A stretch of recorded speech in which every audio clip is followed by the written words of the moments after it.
بسم اللہ الرحمن الرحیم الصلاۃ والسلام علیک یا سیدی یا رسول اللہ وعلی آلک و صحابک یا سیدی یا خاتم النبیین۔ محترم دوستو، مفتی سید مبشر رضا قادری منتظم میں اللہ ختم نبوت فورم آپ کی خدمت میں حاضر ہے۔ آپ سے گزارش ہے ہمارے یوٹیوب کے چینل ختم نبوت ٹائمز کو آپ سبسکرائب کر لیں اور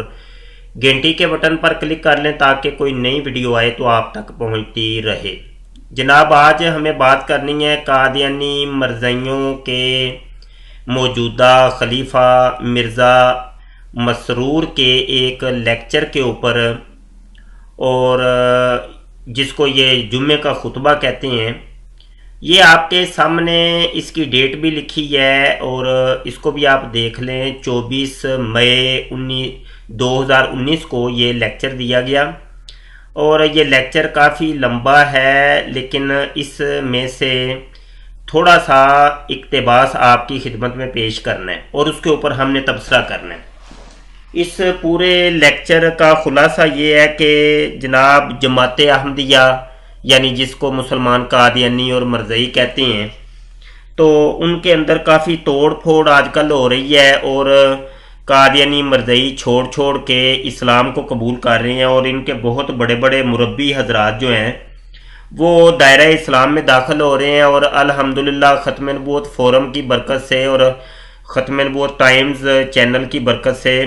بہت زیادہ تبدیلیاں آ رہی ہیں، اور قادیانی بڑی کثرت کے ساتھ اسلام کی طرف مائل ہو رہے ہیں۔ اب اس کی فکر پڑ گئی ہے مرزا مسرور کو، کیونکہ یہ جناب مرزا مسرور صاحب قادیانی کلٹ کے پیشوا ہیں، موجودہ پیشوا، اور یہ قادیانی جماعت جو ہے یہ چندوں کے اوپر پل رہی ہے، اور چندوں کا نظام ان کا جو ہے نا وہ بہت زیادہ ہے، اور جناب ایک ایک بندے کے اوپر، ایک ایک قادیانی کے اوپر کوئی 60-70 قسم کے مختلف چندے ہوتے ہیں، اور یہ جگہ ٹیکس کے نام پر یہ اس سے وصول کرتے ہیں۔ تو یہ پورا نظام ان کا یہ جگہ ٹیکس کے اوپر، چندے کے اوپر چل رہا ہے۔ اب یقینی سی بات ہے کہ جب ان کے کلٹ کے اندر سے بندے ٹوٹیں گے بڑی تیزی کے ساتھ، تو چندے کے اوپر بہت زیادہ جناب فرق پڑے گا، اور اسی چیز کا رونا رویا ہے یہ آج والے خطبے کے اندر قادیانی مرزائی خلیفہ مرزا مسرور نے۔ آئیے جی جناب، یہاں سے یہ 12 منٹ سے ہم آپ کو سنانے کی کوشش کرتے ہیں اور اس کے اوپر پھر تبصرہ کرتے ہیں۔ کے خلاف باتیں ہوں، اللہ تعالیٰ اور اس کے رسول کے حکم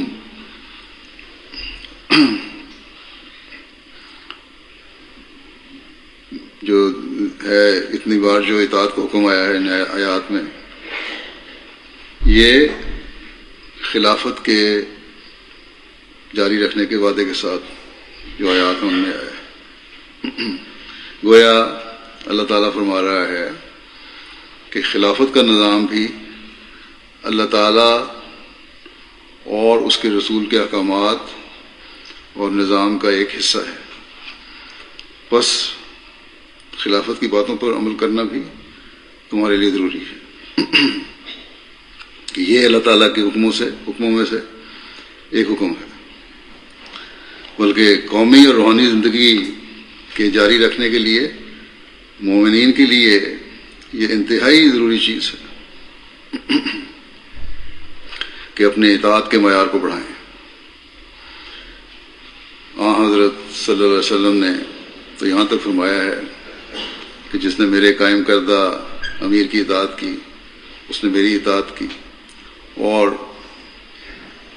میری اطاعت کرنے والے نے خدا تعالیٰ کی اطاعت کی، اور اسی طرح میرے امیر کی نافرمانی میری نافرمانی ہے، اور میری نافرمانی خدا تعالیٰ کی نافرمانی ہے۔ تو خلیفہ وقت کی اطاعت تو عام امیر کی اطاعت سے بہت بڑھ کر ضروری ہے۔ جی، وہ تو نبی عالم صلی اللہ علیہ وسلم نے اس امیر کے بارے میں بتایا ہے، وہ تو نبی عالم صلی اللہ علیہ وسلم کا مقرر کردہ تھا، تو کہاں پر نبی کریم صلی اللہ علیہ وسلم کا مقرر کردہ امیر، اور کہاں پہ جناب خلیفہ قادیانی، خلیفہ کاغذی، خلیفہ مرزا مسرور؟ جو کہ جناب پکڑ دکڑ کے جناب یہاں سے جیل سے فرار ہو کے، پاکستان سے فرار ہو کے، اور جب ان کو جناب خلیفہ بنایا گیا تھا اس وقت یہ داڑھی منڈے تھے، اور وہاں پہ جا کے داڑھی رکھ کے پگڑ باندھ کے جناب لو جی میں مومنوں کا خلیفہ ہوں اور امیر المومنین ہوں، اور کہاں پر وہ نبی عالم صلی اللہ علیہ وسلم کے متعین کردہ امیر کی بات ہو رہی ہے۔ تو یہ دیکھ لیں، یہ ان قادیانی مرزائیوں کا طریقہ ہوتا ہے کہ کہاں کی بات کو کہاں پہ جا کے لے جا کے جوڑ دیتے ہیں، اور بات کوئی اور ہو رہی ہوتی ہے تو یہ اپنی فضیلتیں بیچ میں بیان کرنی شروع کر دیتے ہیں۔ یہ جی ہمارے لیے مرزا قادیانی کا بھی یہی دستور تھا کہ وہ قرآن کی کوئی آیت لیتا ہے اور کہتا ہے اپنے اوپر فٹ کر لیتا تھا یہ اصل میں میرے لیے، اور ان کے جتنے بھی قادیانیوں کے خلیفے تھے یہی وہ کرتوتیں کرتے رہے کہ بات قرآن اور حدیث کی کسی اور جگہ ہو رہی ہوتی تھی، کسی اور کے لیے ہو رہی ہوتی تھی، وہ اس کو اپنے اوپر منطبق کر لیتے تھے۔ تو وہی کام یہ انتہائی جاہل کاغذی خلیفہ مرزا مسرور کر رہا ہے۔ دلی خوشی کے ساتھ کامل اطاعت کے نمونے ہمیں صحابہ کی زندگیوں میں کس طرح نظر آتے ہیں، اس کی ایک مثال دیتا ہوں۔ ایک جنگ کی کمان حضرت خالد بن ولید رضی اللہ عنہ کے سپرد کی گئی، لیکن حضرت عمر رضی اللہ عنہ نے کسی وجہ سے ان کو بدل دیا، اور عین جنگ کی حالت میں ان کو بدلا گیا۔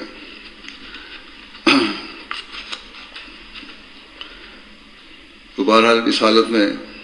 خلیفہ وقت کا حکم آیا کہ اب کمان حضرت ابو عبیدہ کریں گے، ان کو دے دیا۔ حضرت ابو عبیدہ رضی اللہ عنہ نے اس خیال سے کہ حضرت خالد بن ولید رضی اللہ عنہ بڑی عمدگی سے کمان کر رہے ہیں، ان سے چارج نہیں لیا، لیکن حضرت خالد بن ولید نے کہا کہ آپ فوری طور پر مجھ سے چارج لیں کیونکہ یہ خلیفہ وقت کا حکم ہے، اور میں بغیر کسی شکوے کے یا دل میں کسی قسم کا خیال لائے بغیر کامل اطاعت کے ساتھ آپ کے نیچے کام کروں گا جس طرح آپ کہیں گے۔ تو یہ اطاعت کا معیار ہے جو ایک مومن کا ہونا چاہیے، نہ یہ کہ اگر کوئی فیصلہ خلاف ہو جائے تو شکوہ شروع کر دیں، کسی عہدیدار کو ہٹا کر دوسرے کو مقرر کر دیا جائے تو کام کرنا چھوڑ دیں۔ جو ایسا کرتا ہے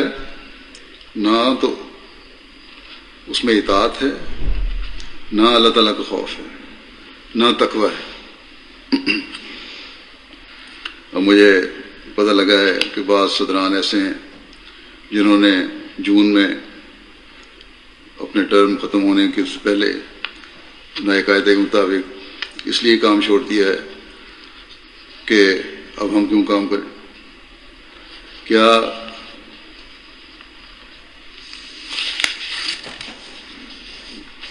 یہ صرف اس لیے کام کر رہے تھے کہ ہم نے اب مستقل عہدیدار رہنا ہے؟ جو ذمہ داریاں مئی جون کے مہینے میں نبھانی ہوتی ہیں انہوں نے اس پر توجہ نہیں دے رہے۔ جی مئی جون کے مہینے میں جو ذمہ داریاں نبھانی ہوتی ہیں تو وہ نبھا نہیں رہے، اور چھوڑ کے جا رہے ہیں عہدے، اور آئے ہائے فکر پڑ گئی ہے قادیانی مرزائی خلیفہ مرزا مسرور کو چندوں کی۔ مئی جون میں اصل میں چندے اکٹھے ہوتے ہیں جی، یہ مرزائیوں کی زکاتیں اکٹھی ہوتی ہیں، جو مرزائیوں کی اپنی بنائی ہوئی زکاتیں ہیں تو وہ اکٹھی ہوتی ہیں، اور جناب چندے اکٹھے ہوتے ہیں، اور مئی جون کی ذمہ داریاں قادیانی مرزائی مربی نہیں نبھا رہے، اور اس کی فکر پڑ گئی ہے قادیانی مرزائی خلیفہ مرزا مسرور کو۔ آپ کو پتہ ہوگا کہ کچھ سال پہلے آف شور کمپنیاں جو ہے نا وہ منظر عام پہ آئیں کہ کون سا شخص ہے کہ جو آف شور کمپنیاں چلا رہا ہے اور جناب قانون کی زد میں آ رہا ہے، اور بہت پاکستان کے بڑے بڑے نام سامنے آئے تھے اور ان کے اوپر کیس بھی چلے تھے۔ تو وہ جب لسٹیں جاری ہوئی تھیں ان آف شور کمپنیوں کے مالکان کے ناموں میں سے ایک نام جو تھا وہ قادیانی مرزائی خلیفہ مرزا مسرور کا بھی تھا. تقریباً مجھے یاد پڑتا ہے کہ 6 یا 7ویں نمبر کے اوپر یہ جناب خلیفہ مرزا مسرور کا نام تھا کہ جو کہ جناب دنیا کا ایک بہت بڑا پیسے والا انسان شمار ہوتا ہے. اور یہ پیسہ کہاں سے آیا ہے؟ یہ وہی ہے کہ جو کہ مظلوم اور بھولے بالے لوگوں کو ورگلا کے جناب یہ بہکا کے پہلے اپنے کلٹ میں لے کے جاتے ہیں، ان کو قادیانی بناتے ہیں، مرزئی بناتے ہیں. اس کے بعد وہ بندہ جو ہے وہ یرغمال ہو جاتا ہے. اس کو یہ بچی بھی دیتے ہیں، ٹکٹ بھی دیتے ہیں، پیسہ بھی دیتے ہیں، سب کچھ دے کے اس کو اپنے کلٹ میں لے کے جاتے ہیں. بعد میں اس سے پھر چندے وصول کرتے ہیں. اگر وہ چندے نہیں دیتا تو اس کو پھر یہ اس کے اوپر ظلم کرتے ہیں، ستم کرتے ہیں، اس کے اوپر کیسز چلاتے ہیں، اس کے اوپر اس کا جینا حرام کر دیتے ہیں. تو یہ جو جگہ ٹیکس جو مئی جون کے مہینوں میں اکٹھا کرتے ہیں اس کی فکر پڑی ہوئی ہے خلیفہ مرزا مسرور کو. بس میں سمجھتا ہوں کہ بات یہیں پہ ختم کرتے ہیں. لیکچر ہمارا لمبا ہو گیا ہے اور اس پورے لیکچر کے اندر یہ رنڈی رونا رویا ہے جناب خلیفہ مسرور نے کہ ہوئے ہوئے جماعت چھوڑ کے لوگ جا رہے ہیں، اب کیا بنے گا، ہماری دکان کیسے چلے گی. دکان کی فکر پڑی ہے.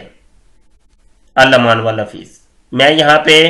بولے والے قادیانیوں کو دعوت فکر دیتا ہوں، آئیے اسلام کی طرف آئیے جو کہ امن کا دین ہے، شانتی کا دین ہے، اور اس کے اندر اس قسم کے جگے ٹیکس نہیں ہیں،